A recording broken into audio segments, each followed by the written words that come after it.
Vaishnavi junior కాలేజ్లో దారుణం చోటు చేసుకుంది. టీచర్ వేధింపులు భరించలేక విద్యార్థిని బలవన్మరణానికి పాల్పడిందంటూ తెలుస్తోంది. ఇప్పుడు మేము చెప్తున్న వార్త కొంచెం కఠినంగా ఉండొచ్చు, జాగ్రత్తలు తీసుకోవాలని ఆర్టీవీ మీకు సూచిస్తుంది. Viewers description is highly advised. Teacher వేధింపులతో మానసికంగా కృంగిపోయి బలవన్మరణానికి పాల్పడింది విద్యార్థిని అంటూ తెలుస్తోంది. 3వ అంతస్తు నుంచి దూకింది రితిక అనే విద్యార్థిని. అయితే ఆ దూకుతున్న సమయంలో కింద నిలబడి పట్టుకునే ప్రయత్నం చేశారు తోటి విద్యార్థులు. కానీ అంత ఎత్తు నుంచి పడిపోవడంతో ఆ వెయిట్ని హోల్డ్ చేయలేకపోవడంతో విద్యార్థులు తీవ్ర గాయాలతో ఆసుపత్రికి తరలించారు. తలకి బలమైన గాయాలైనట్లుగా తెలుస్తోంది. ప్రస్తుతం చికిత్స పొందుతూ ఆ బాలిక ప్రాణాలు కోల్పోయింది. ఇదిగో మీరు స్క్రీన్లో చూస్తున్నారు, ఆ బాలికే ఈ బలవన్మరణానికి పాల్పడింది. టీచర్ వేధింపుల వల్ల ఇలా చేశారంటూ చెప్పినట్లుగా తెలుస్తోంది. రాజేంద్ర నగర్లోని శ్రీ వైష్ణవి జూనియర్ కాలేజ్లో బైపీసీ సెకండ్ ఇయర్ చదువుతోంది రితిక. కాలేజీ యాజమాన్యం ఒత్తిడి వల్లే తమ కూతురు ఇలా ప్రాణాలు కోల్పోయింది అంటూ కుటుంబ సభ్యులు చెప్తున్నారు. కాలేజ్ బిల్డింగ్ కాకుండా అయితే ఇక్కడ కొన్ని ప్రశ్నలు వాళ్ళు వేస్తున్నారు. కాలేజ్ బిల్డింగ్ మీద నుంచే కదా ఒకవేళ అక్కడి నుంచి దూకాలి అనుకుంటే, కానీ పక్క బిల్డింగ్ మీదకి ఎందుకు వెళ్ళింది? ఆ ఘటన సమయంలో మరి సెక్యూరిటీ ఎక్కడ? కాలేజ్ నుంచి బయటికి వెళ్ళిపోతుంటే ఒక స్టూడెంట్ కనీసం ఎందుకు వెళ్తున్నారు, ఎక్కడికి వెళ్తున్నారు, పర్మిషన్ ఉందా లేదా అని అడగాల్సినటువంటి సెక్యూరిటీ కానీ అక్కడ మేనేజ్ చేసే మేనేజ్మెంట్ కానీ ఏమయ్యారు అని ప్రశ్నలు వస్తున్నాయి. విద్యాసంస్థ యాజమాన్యం నిర్లక్ష్యమేనంటూ ఆరోపణలు వస్తున్నాయి. మరోవైపు ప్రిన్సిపల్ ఈ అంశానికి సంబంధించి స్పందించడం లేదంటూ తెలుస్తోంది. ఫోన్ కూడా ఆన్సర్ చేయడం లేదంటూ బంధువులు ఆరోపిస్తున్నారు. సీసీటీవీ ఫుటేజ్, విద్యార్థుల వాంగ్మూలాలు సేకరిస్తున్నారు. కేసు ఫైల్ చేసి దర్యాప్తు చేస్తున్నారు రాజేంద్ర నగర్ పోలీసులు. ఈ అంశానికి సంబంధించి మనం డీటెయిల్స్ తెలుసుకుందాం. నిర్మల జాయిన్ అవుతున్నారు, మా కరెస్పాండెంట్. నిర్మల, అసలు ఏం జరిగింది? కాలేజ్ యాజమాన్యం ఒత్తిళ్లే కారణం అంటున్నారు. ఒత్తిళ్ళు అంటే ఎలాంటి ఒత్తిళ్ళు? మరోవైపు మరికొన్ని ప్రశ్నలు వస్తున్నాయి కదా, మరి కాలేజ్ బిల్డింగ్ కాకుండా పక్క బిల్డింగ్లోకి ఎందుకు వెళ్ళారు అని కూడా కొన్ని ప్రశ్నలు వస్తున్నాయి. అసలు ఏం జరిగింది ఎగ్జాక్ట్గా? ఎస్ నందు, ఇప్పుడైతే ప్రస్తుతం మనము ఇక్కడే ఉన్నాము, స్పాట్లోనే శ్రీ వైష్ణవి జూనియర్ కాలేజ్ దగ్గరే ఉన్నాము. మరి ఇక్కడ జరిగిన సిచ్యువేషన్ కూడా ఇదే, గర్ల్స్ ఉండే బిల్డింగ్ కూడా ఇక్కడ మనం చూపిస్తున్నాం కదా, ఇదే బిల్డింగు. అయితే ఈ గర్ల్స్ ఉండే బిల్డింగ్ కూడా 3 ఫ్లోర్స్ ఉన్నాయి. 3 ఫ్లోర్స్ ఉన్నప్పటికీ కూడా ఎక్కడి నుంచి ఇక్కడ బాల్కనీ అంటూ ఏది లేదు, ఎందుకంటే విండోస్తో మొత్తం కూడా క్లోజ్ చేయడం జరిగింది. అయినప్పటికీ కూడా నిన్న ప్రీ ఫైనల్ ఎగ్జామ్స్ జరుగుతున్నట్టుగా కూడా సమాచారం అందింది. నిన్న స్టూడెంట్స్కి ప్రీ ఫైనల్ ఎగ్జామ్స్ జరుగుతున్నప్పటికీ కూడా మరి హిందీ టీచరు తనని కొంచెం రూడ్గా మాట్లాడినట్టుగా తెలుస్తూ ఉంది. ఆ మాటలకు అమ్మాయి హట్ అయిపోయి కూడా కిందికి దిగొచ్చి, మనం పక్క బిల్డింగ్ అంటున్నారు కదా, ఇది ఓనర్, అంటే ఈ బిల్డింగ్ ఓనర్ది. యాక్చువల్గా ఈ పక్క బిల్డింగ్ మనకు కనిపిస్తూ ఉంది, ఇది బిల్డింగ్ ఓనర్ది. అక్కడ తనకు దూకడానికి ఆస్కారం లేకపోవడంతో కూడా ఇక్కడికి వచ్చేసి కూడా ఇదే బిల్డింగ్లో లోపల నుంచి స్టెప్స్ ఉన్నాయి. ఇక్కడ స్టెప్స్ కూడా మనకు కనిపిస్తూ ఉన్నాయి. లోపల నుంచి కూడా ఈ స్టెప్స్ నుంచి పైకి ఎక్కినట్టుగా కూడా గుర్తించడం జరిగింది సీసీ కెమెరాలో. ఇక్కడ ఉన్న ప్రిన్సిపల్ కావచ్చు, ఎందుకంటే వచ్చేసి ఈ బిల్డింగ్లో ఉంటారు. ఈ బిల్డింగు జెంట్స్ ఇది, అంటే బాయ్స్ కాలేజ్ బిల్డింగ్ ఇది.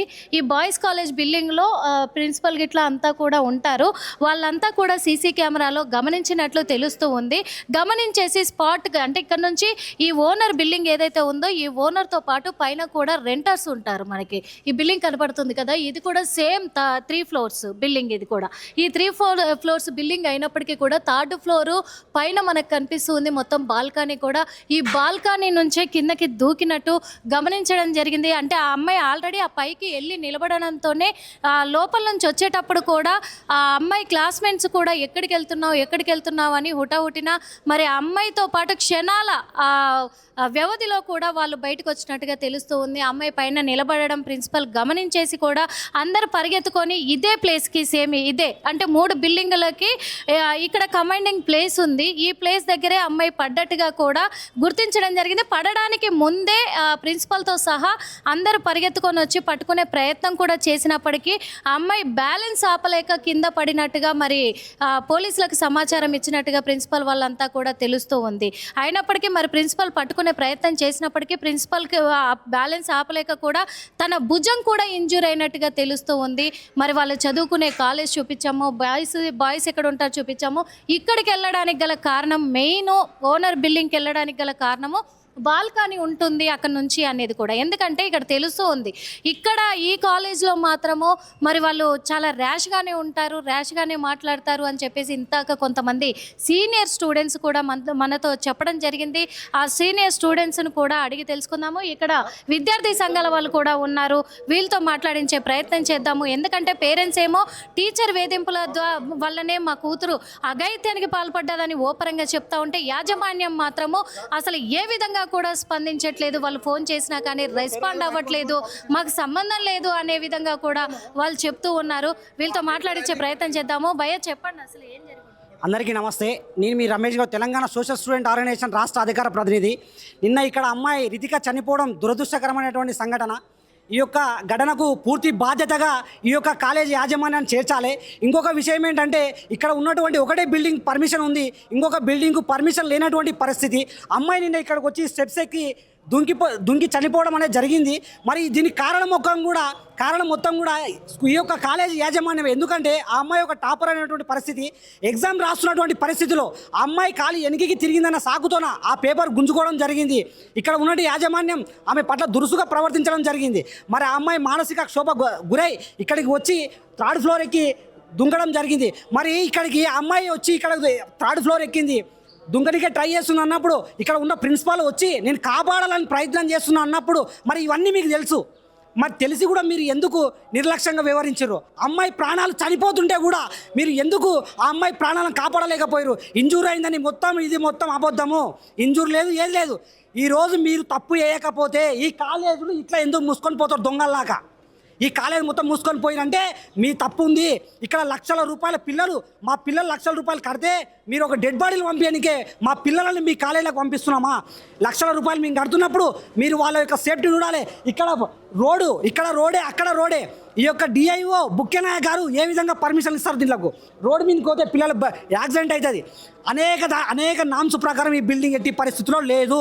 ఇంకోటి బిల్డింగ్ అనేది ఓన్గా ఉండాలి. జీవో నెంబర్ 1 ప్రకారం బిల్డింగ్ ఎవరైతే ఉంటారో ఇక్కడ బిల్డింగ్ ఓనరు దానిపైన అగ్రిమెంట్ చేయాలి. మరి ఇవన్నీ ఏవి లేకుండా, నామ్సుకు లేకుండా ఇష్టం వచ్చిన సందుల్లా మూలల్లా ఈ యొక్క కాలేజీలను పెట్టుకొని ఇష్టం వచ్చిన ఫీజులు చేసుకుంటా, దోపిడీ చేసుకుంటా పిల్లల ప్రాణాలను ఈరోజు లెక్క చేయకుండా పోతే ఈరోజు మీరు దొంగల్లాగా మూసుకొని పోయినటువంటి పరిస్థితి. కాబట్టి తెలంగాణ విద్యార్థి సంఘం ఎట్టి పరిస్థితుల్లో ఆ అమ్మాయికి న్యాయం జరిగేంత వరకు పోరాటం ఎక్కడ ఆపదు. దీనికి బాధ్యులైనటువంటి వారిపైన కేసులు పెట్టాలి. ఈ యొక్క కాలేజీ యొక్క రిజెక్షన్ వెంటనే తక్షణమే ఈ యొక్క కాలేజ్ రిజెక్షన్ క్యాన్సిల్ చేయాలని విద్యార్థి సంఘం డిమాండ్ చేస్తుంది. అమ్మాయి మరణానికి కారణమైన ఏ ఒక్కరిని కూడా వదిలిపెట్టే పోయేది లేదని తెలంగాణ విద్యార్థి సంఘం డిమాండ్ చేస్తుంది. అంటే ఇప్పుడు అమ్మాయి వాళ్ళ పేరెంట్స్తో కానీ ఇటు స్టూడెంట్స్తో కానీ మాట్లాడే ప్రయత్నం చేశారా భయ్యా? ఎందుకు అడుగుతున్నామంటే ఏం జరుగుతుంది అసలు క్లాస్ రూమ్లో? ఎందుకు అమ్మాయి అలాంటి నిర్ణయం తీసుకుని ఉంటుంది? ఇంతకుముందు అమ్మాయిని ఏమైనా టీచర్స్ ఇంతకుముందు కూడా అమ్మాయిని దురుసుగా మాట్లాడడం కానీ ఇలాంటివి ఏమన్నా చెప్పారా? వాళ్ళతో మాట్లాడే ప్రయత్నం చేశారా? మేము నైట్ ఇక్కడ జరిగినటువంటి సంఘటన, అమ్మాయి చనిపోయింది నైటే చనిపోయింది. వీళ్ళ డ్రామా మొత్తం కూడా అమ్మాయి బ్రతుకుంది, బ్లడ్ క్లాట్ అయిందని అబద్ధాలు చెప్పడంతో సరిపోయింది. ఎక్కడ కూడా ఈ యొక్క దానికి రిజెక్షన్ లేవు. ఇంకా ఏమైందనంటే ఇక్కడ పదే నిన్న నైట్ మీ స్టూడెంట్స్తో మాట్లాడినాము. ఇక్కడ ఉన్నటువంటి మాకు కొంతమంది లెక్చరర్లు, విశ్వసనీయమైనటువంటి లెక్చరర్లతో కూడా మేము మాట్లాడడం జరిగింది. ఏంటి అని లెక్చరర్లతో కూడా వీళ్ళ బిహేవియర్ సక్రమంగా లేకుంటుంది. అంటే ఇక్కడ ఉన్నటువంటి ఏదైతే లేడీ ఉన్నారో ఈ కాలేజ్ యాజమాన్యం ఉందో అంతా రూడ్గా ప్రవర్తిస్తారు. డబ్బు ఇవ్వకుంటే హాల్ టికెట్ కూడా ఇవ్వనటువంటి పరిస్థితి, అంత బిహేవియర్ చేస్తారు. కాబట్టి విద్యార్థులను ఈరోజు విద్య అంటే ఒకప్పుడు దానం అనేది, ఈరోజు విద్య అంటే మాఫియాలాగా తయారైపోయింది. వాడు 40,000 తీసుకుంటా, నేను 50,000 తీసుకుంటా అని సామాన్య ప్రజల రక్తం తాగుతున్నారు. ఇది మొత్తం కూడా ఇండస్ట్రియల్ ఏరియా, కాటదాన్ అనేది ఇండస్ట్రియల్ ఏరియా. ఇక్కడ మొత్తం కూడా పొట్టగూడ కోసం వచ్చి కంపెనీలో పని చేసుకుంటా చదివిపిస్తారు ఇక్కడ విద్యార్థులు. అటువంటిది ఈరోజు వాళ్ళని ఆసరగా చేసుకొని ఈ యాజమాన్యాలు కోట్ల కొద్ది రూపాయలు కుల్లగొడుతూ ఈ యొక్క పిల్లల ప్రాణాలను లెక్క చేయకుండా ఇట్లా గాలి తీసుకున్నటువంటి పరిస్థితి. ఇప్పటి వరకు మా డిఐఓ ఏడ ఉన్నావు? ఏ బొక్కలో దాక్కున్నావు? మరి ఇక్కడికి రావాలి కదా, నువ్వు ఇన్ఫెక్షన్ చేయాలి కదా. మరి మీరు అందరు రాకుండా దొంగలాగా దెంకపోయి అమ్మాయి ప్రాణాలను ఈరోజు అక్కడ పెట్టుకున్నటువంటి పరిస్థితి. కాబట్టి మీరు వెంటనే తక్షణమే ఈ కాలేజ్ దగ్గర రావాలి. అమ్మాయికి న్యాయం జరిగేంత వరకు కూడా విద్యార్థి సంఘం ఎక్కడ ఉపేక్షించబోదని ఈ సందర్భంగా తెలియడం జరుగుతుంది. అసలైన తొలి వెలుగు. ఫాలో వాట్సాప్ @తొలి వెలుగు official.